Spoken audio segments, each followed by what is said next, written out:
No, it's in G. Yeah. Let's just keep it in A. I don't want to. Okay. We didn't even start like the podcast. Because I think if we did it in G, it would be easier for you. But we'd have to figure out what the. Fine. No, it's fine. I know. You guys are cooking. Okay. Okay. 1, 2, 3, 4.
Corey, talk about like that Chet Atkinsy kind of, is it Travis picking style, or what would you call that style?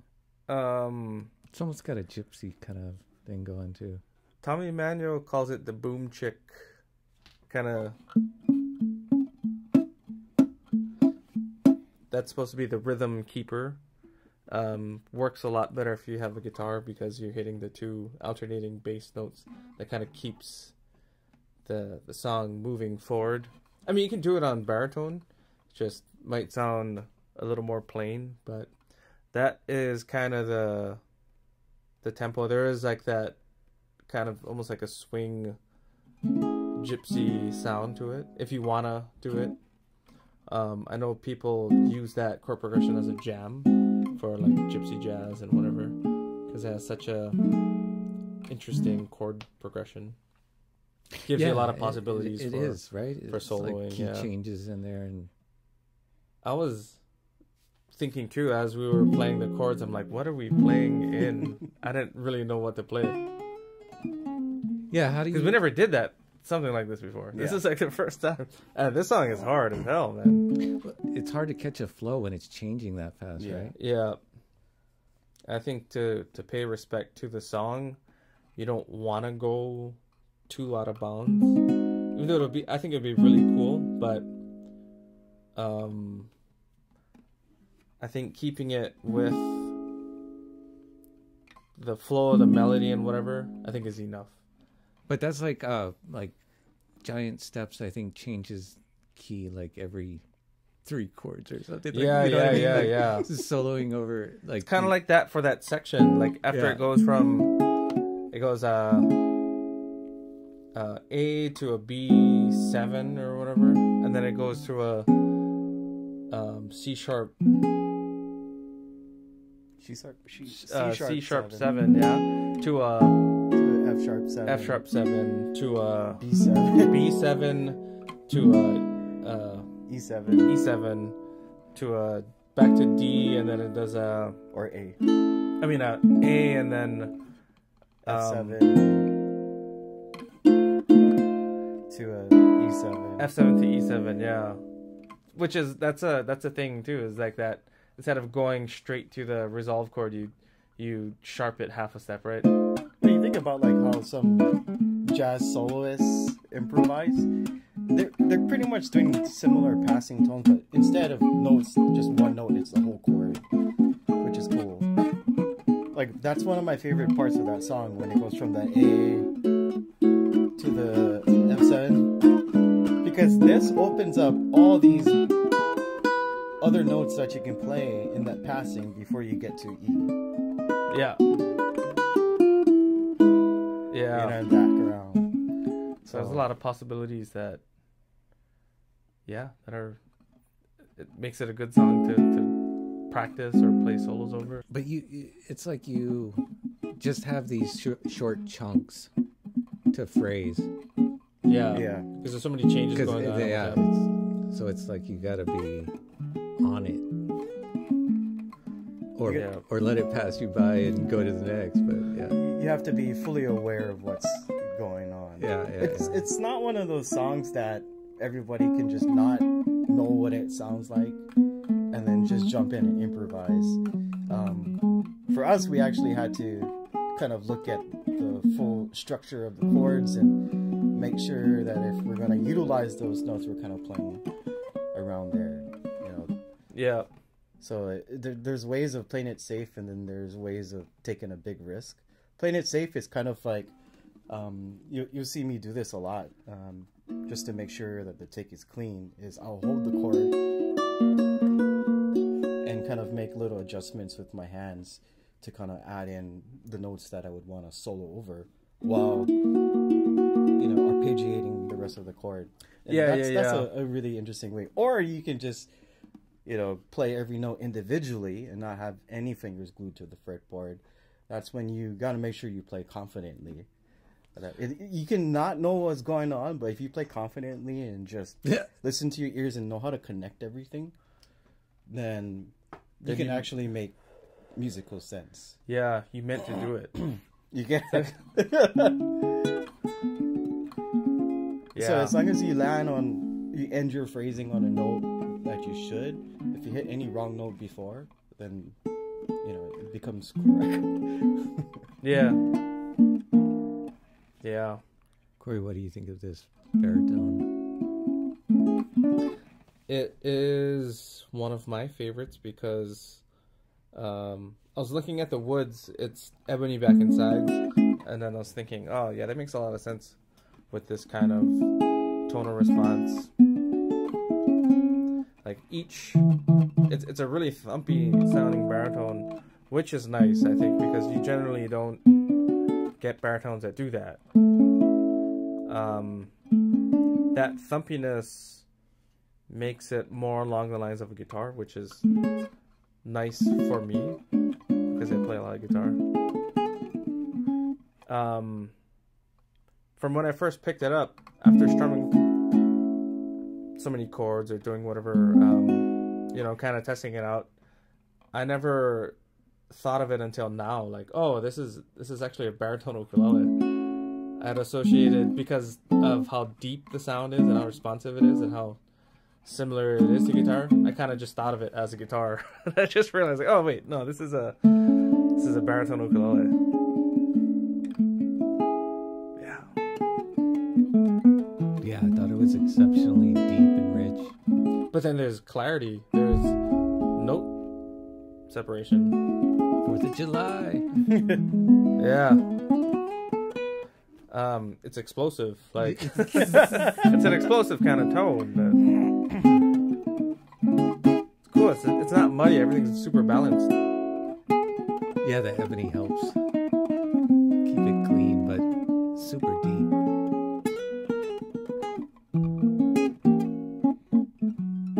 Like when I was playing it earlier, I was like, man, I feel like I'm listening from inside the body or something. Yeah. A lot of Petros, his baritones are really, it's a really smooth, just, if you strum a chord, the tone is just, it's straight across. Whereas like you play this, it's like, there's this energy in like the first, it slaps back really well. If that makes any sense. Like if you really dig into it, it gives you back. There's like not like a, most ukuleles have like a threshold where if you do that, you don't get more. It's like you've reached the limit of Dynamic could range. be the string, yeah, or the uke itself, where it's not going to give you more as you put more energy into it. This one gives you a lot back.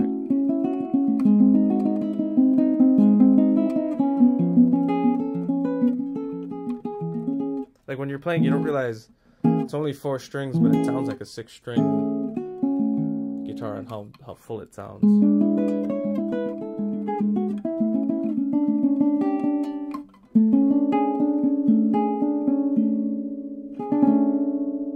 I don't know what that is.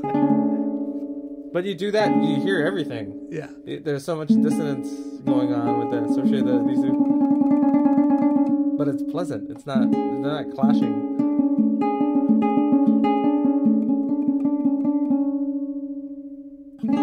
Wow. That's what you get when you have super sustain. Like during those chord movements, those hits, it feels like I'm playing a guitar. Like these feel like bass strings. The D and G, yeah.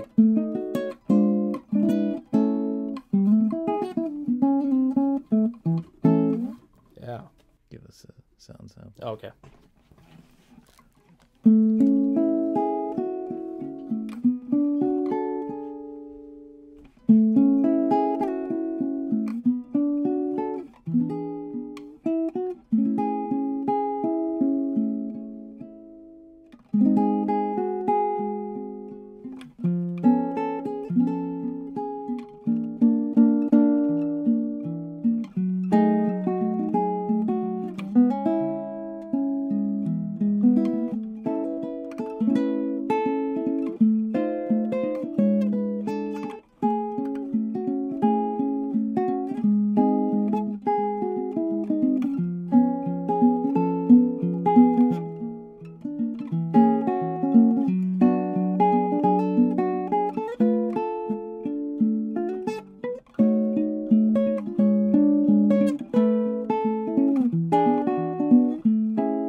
It looks a lot like Rosewood.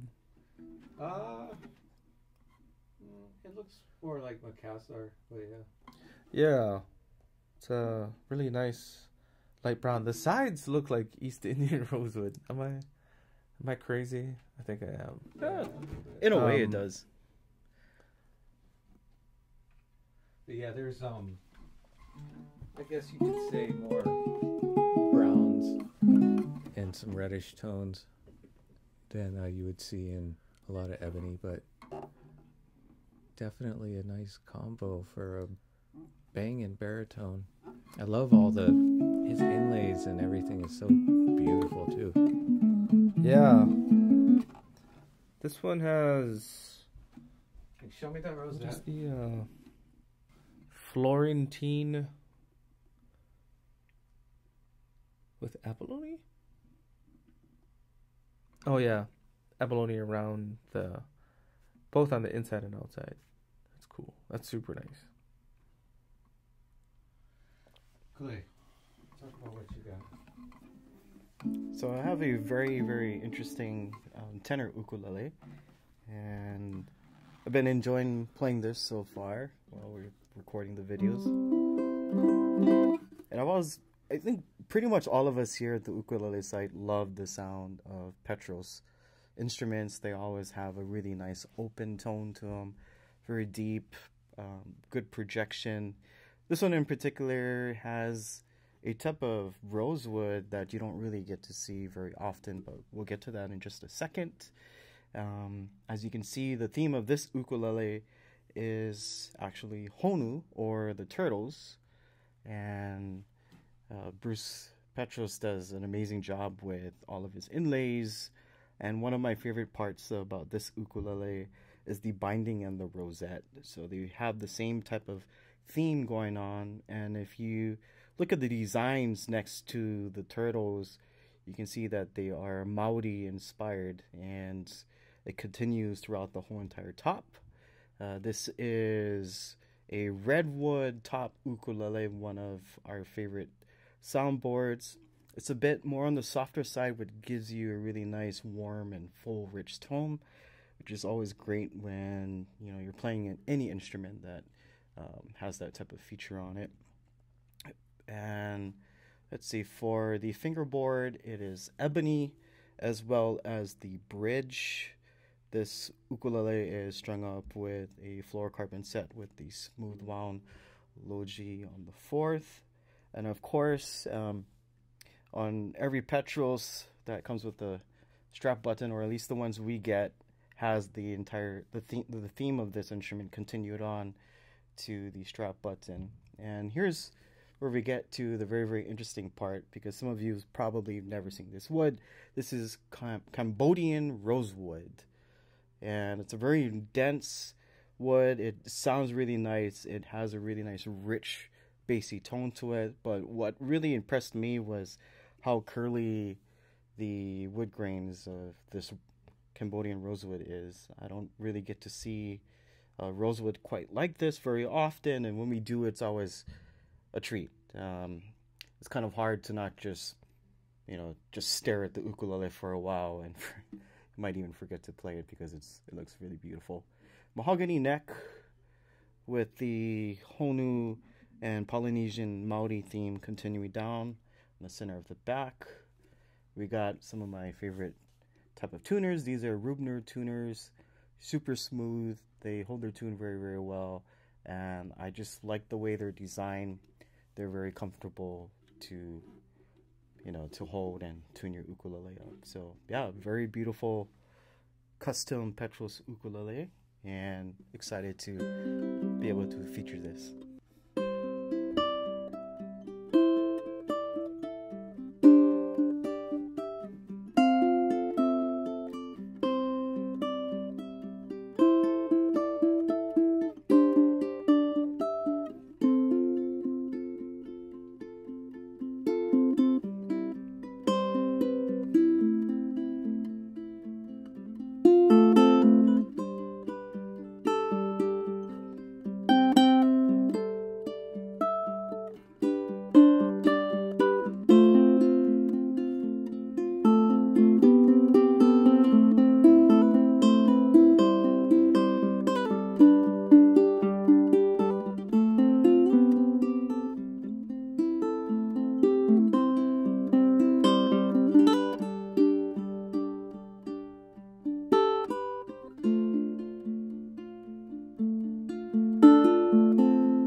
really punchy. It is, huh? Yeah.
It's a lot of tone.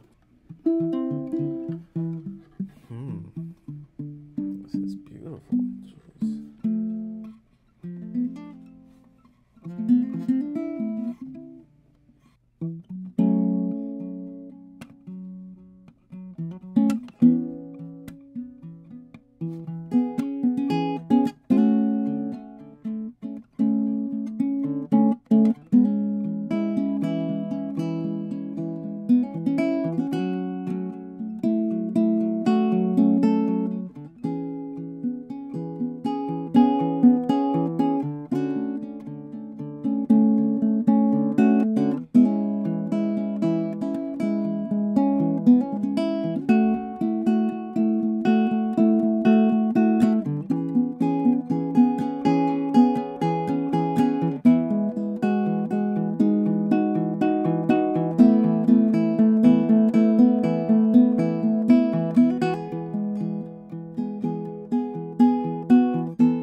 Yeah.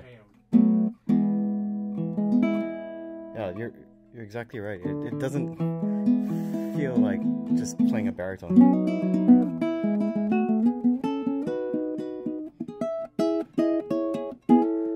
It's so interesting, like how good the intonation stays, like all the way up here. Because a lot of times with some baritones, like it starts getting a little. I would say more of like not as clear and defined. Yeah. But dang.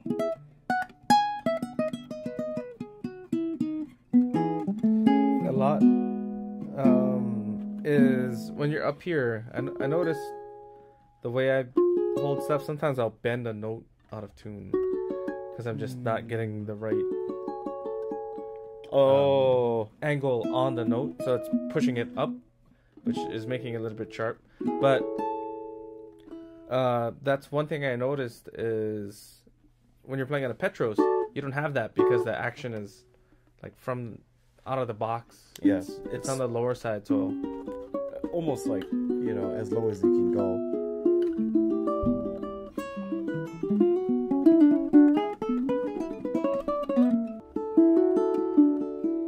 So this is kind of in between the two. Okay, so that's Ebony. No, but this is 19-inch scale tuned a step down. oh wow. Okay. So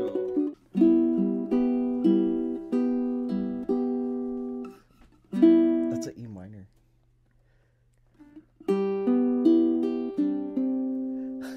That's so cool. Yeah.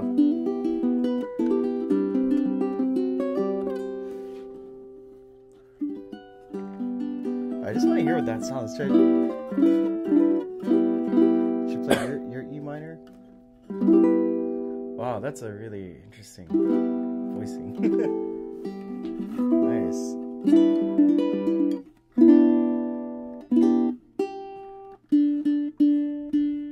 Alright, so we got another full custom Petros tenor for you folks, and this one is nicknamed the B-flat tenor ukulele, and there's a couple of reasons for that.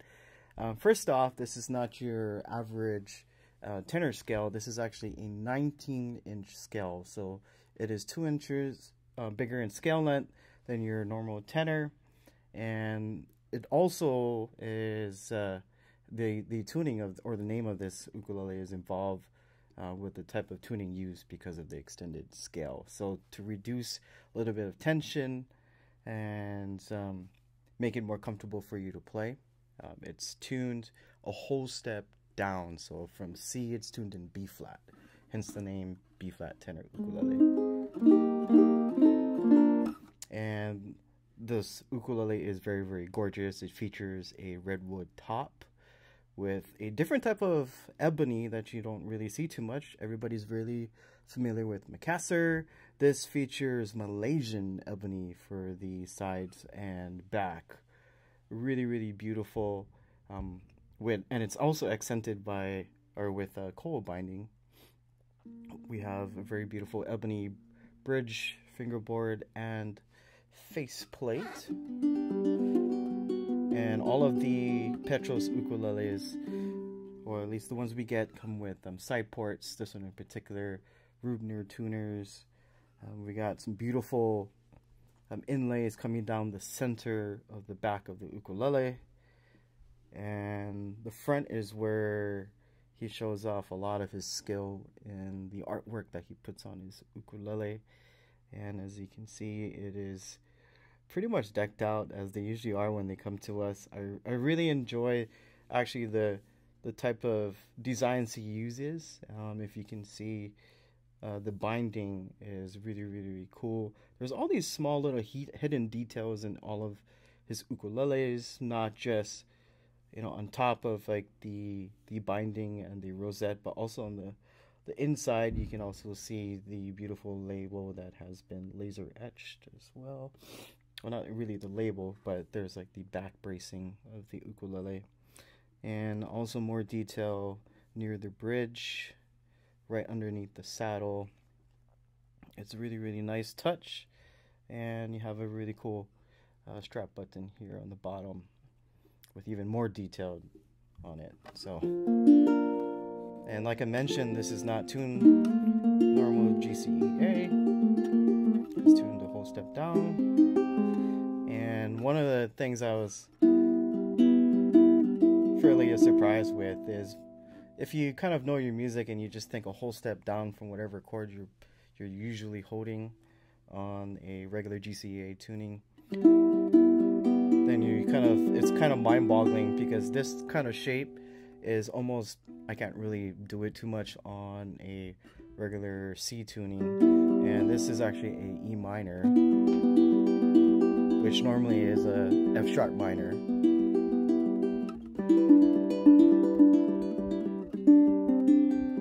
I actually really like the type of chord voicings you get from this type of tuning. I think it would inspire a lot of cool arrangements. And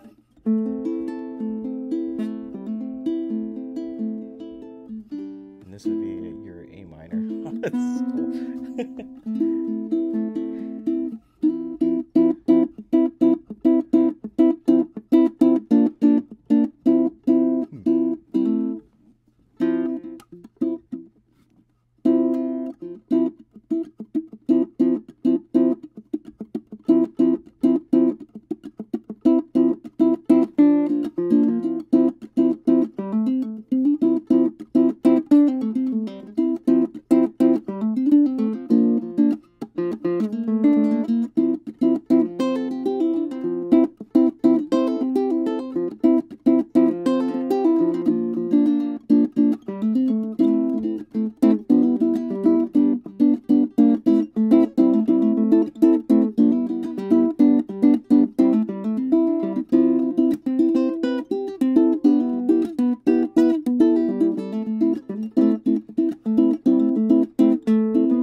Bombs away.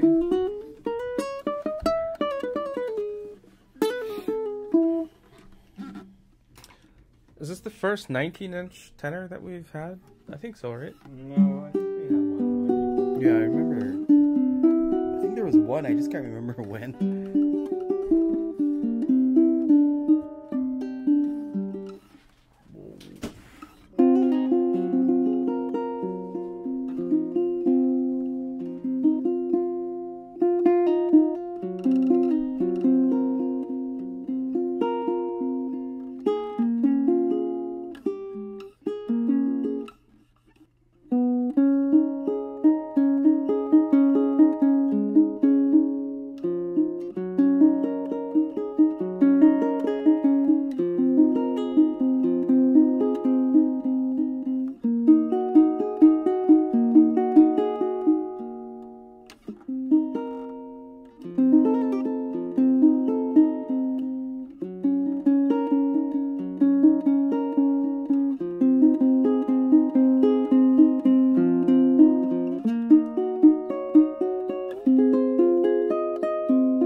Wow, this doesn't feel like an ukulele either. This, I don't know what this is, but it sounds amazing.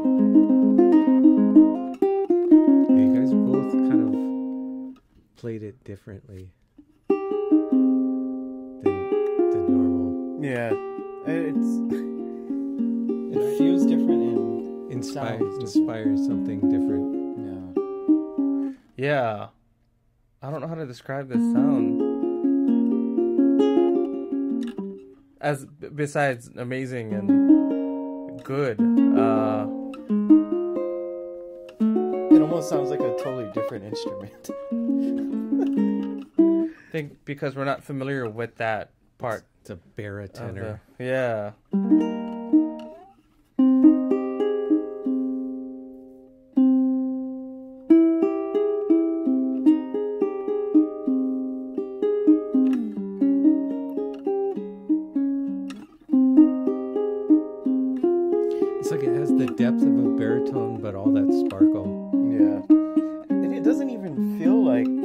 19-inch scale. It normally when I play like super tenors or long neck tenors, like there's a big difference in where my hands like automatically will go due to muscle memory, but not that one. It feels at home.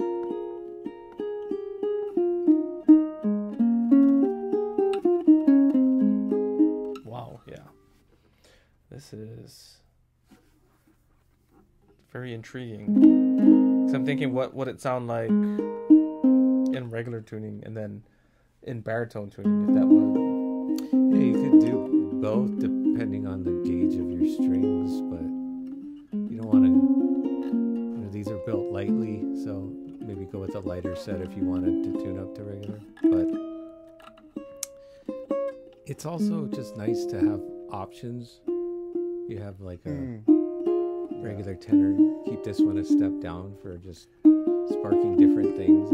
Yeah, the mid-range is completely different with this now.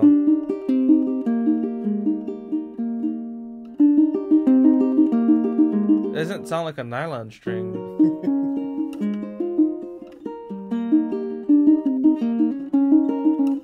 What do you mean? It sounds like a steel string? No, not necessarily a steel string, but it sounds like gut strings or something maybe. It has like a harp sound.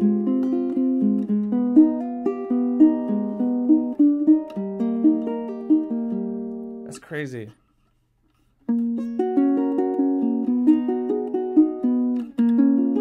What's crazy is each of those fret markers is a little tiki man. Yeah. That's crazy. If you play in, this would be F, right?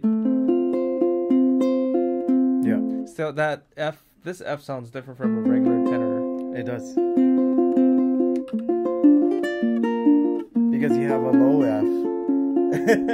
Yeah. It's like, I guess you right, could say yeah. the way the chord should be, it's more correct, as you could say. As far as structure, right? Instead of, because you would play this, right, where the The three's on the bottom. You could put a capo on the second fret if you wanted to practice, play with lessons or things that are in regular tuning. Or you can just have this one be primarily B flat. Oh yeah. I Like, mean that's the. yeah. and I just- mean, I would. Yeah, totally. Because you want the full range. And then if it's not gonna be B flat, I would do a reentrant baritone tuning on that. Ah, that would be nice. With like Joel's hard tension. Yeah. Yeah, that would be. Any type of like hard tension reentrant baritones that would work perfect on that. In fact, that's kind of like what Benny Chong does. He plays a 19-inch baritone. In high D. High D.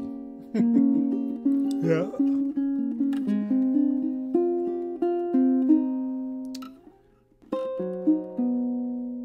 Me and Clay are just gonna sit here for the next hour. You know? Just gonna say,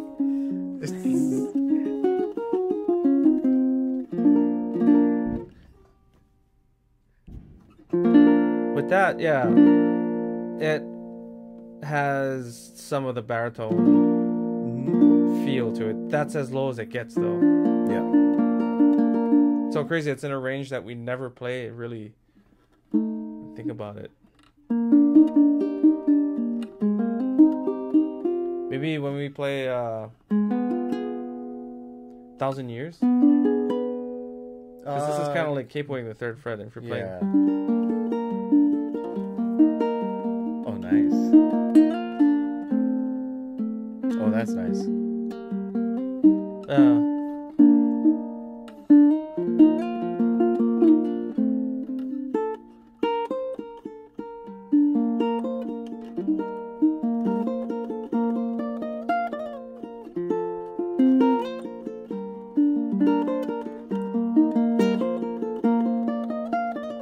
It's much easier on this.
Wow. I was going for guitar chords and I was like, oh wait, no, I don't have those strings. Hey, it was funny because like while you're playing them, I was like in my head I was hearing the guitar parts too, and I was like, oh wait, we're playing two ukuleles. Yeah. This is interesting. Jeez, maybe I need one of these.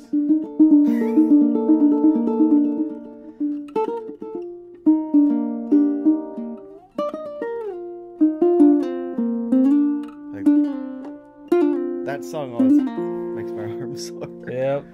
It's in B flat the whole time, so you're Mine is basically easy. It's like barring. I'm just playing in C. Yeah.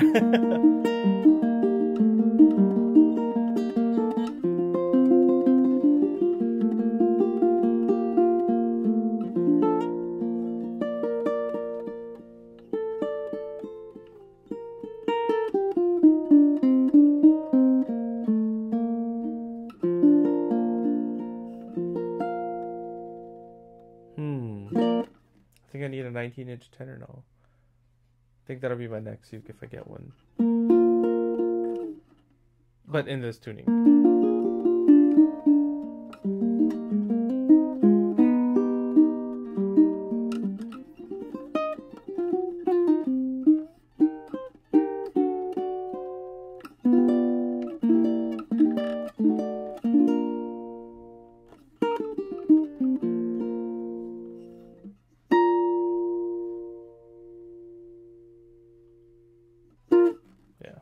So I'm gonna be at the Oli factory all next week. So it's gonna be a little while, but gave you guys some extra goodies this week anyway to fill you up, and thank you guys. You guys are the best. Nah, you guys are the best. So our viewers are the best. Petros are the best. Yeah, man. What is this? What is the price on this? Just put it on my credit card. Sold. Like, I don't know if we can get a 19-inch that will sound like this in particular. No. Probably not. The three that you guys featured here today are all just like equally awesome and unique in their own way. Like, oh yeah, be amazing to have all three. that would be a dream come true. Mr. Beast can bless us with Free I ukuleles. don't know if we're on his radar. I don't know, maybe we just tag him in the video. All right, we love you guys. We'll see you soon.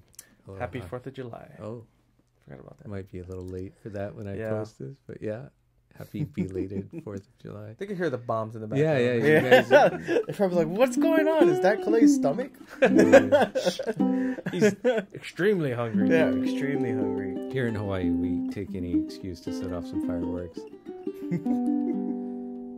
Yeah, it could just be a regular day. I mean, like certain parts of the island, there's fireworks going off every single day of the Yeah, year. this is one part, but I haven't heard a lot recently. Like those big, shake the building kind of bombs, Oh yeah. which is great. We go to my uncle's house in Waipahu every New Year's. It's ridiculous. Oh yeah, It's insane. Fight for your life at one it's a point. war zone over there. What are you Majorly. doing over there? Just constantly. So you And- can't have a conversation with anybody really because it's just that loud, right? No, but it's amazing too because it's the nice ones. Like they spend money. Like I'm just Oh, watching yeah. thousands of dollars just blowing up in I the know. sky. It's cool, but We kind of watch that on the news anyways with the war. Millions of dollars blown up in the sky. oh yeah, trillions probably. Trillions. Ah, what are you gonna do? Play more ukulele. Yeah. That's what you're going to do. Yeah. Anyways, see you guys soon. Aloha. All right.